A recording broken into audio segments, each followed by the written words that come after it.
दशरथ जी के ऊपर भी लोग आरोप लगाते हैं, 3-3 विवाह क्यों किया। दशरथ जी का भी विवाह देखो कैसे हुआ है, जानते तो हो नहीं, आरोप लगा दिया 3 विवाह।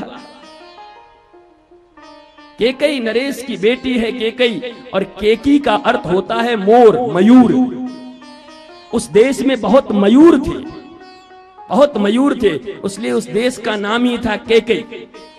कैकई देश के नरेश महाराज अश्वपति, उनकी बेटी थी केकई, और उनकी बेटी एक राक्षस ने अपहरण कर लिया। इतनी सुंदर ये भी थी। और उस समय हमारे दशरथ जी गए हुए थे शिकार करने के लिए, आखेट करने के लिए। इनका व्यसन यही था, जिस बुरे व्यसन की बात मैं कर रहा हूं, दशरथ जी के अंदर में एक ही व्यसन था, शिकार करना, और देखना कि इसका फल इनको क्या मिला। तो राक्षस ने अपहरण कर लिया। माता कैकई बड़ी वीरांगना, अब वीर तलवार चलाने में, तीर चलाने में कैकई से बड़ा वीर कोई नहीं। भयंकर युद्ध होता था राक्षस के साथ। लेकिन महाराज स्त्री हैं, राक्षस की माया के सामने बहुत देर तक युद्ध किया कैकई जी ने।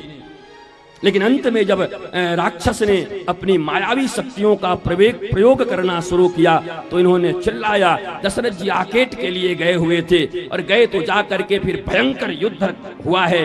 और भयंकर युद्ध में वो राक्षस को परास्त करके, छीन करके बलपूर्वक कैकई को लाए हैं। और यहाँ लाए तो दशरथ जी का सत्कार हुआ, और कैकई जी ने मन ही मन, जैसे कृष्णावतार में रुक्मिणी ने कह दिया कि आप मेरे पति हो, इन्होंने कह दिया आपको मुझसे विवाह करना होगा। दशरथ जी भी थोड़े आसक्त हो गए, इतनी सुंदरी थी, और ये इनका विवाह यहाँ पर हुआ है। लेकिन इसी बीच उस समय उन्होंने विवाह कर लिया कैकई माता से।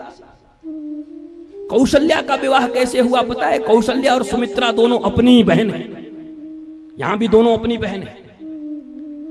तो कौशल्या जी से विवाह लगा पहले दशरथ जी का, और विवाह करने के लिए पहुंच गए। और फिर एक राक्षस ने, उस समय तो केवल राक्षसों का ही आतंक था,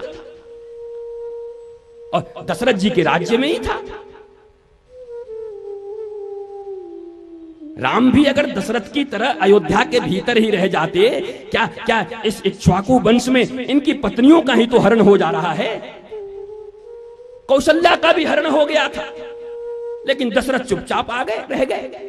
सीता का भी हरण हो जाता, राम भी चुपचाप बैठ जाते, तो कौन जानता राम को। राम कथा को इस रूप से भी देखने की जरूरत है। वो कौशल्या जी से विवाह करने गए तो वहां पर महाराज राक्षस ने अपहरण कर लिया।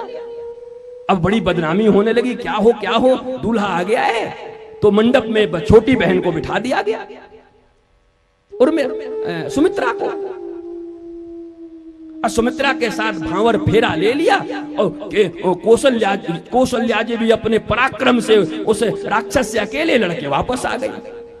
अब विवाह तो लगा था कौशल्या जी के साथ, और विवाह हो गई महाराज इनके सुमित्रा जी के साथ। तो अब जब वो वापस आ गई तो फिर उनके साथ भी विवाह हो गया। यही तो 3 रानियां हैं दशरथ की।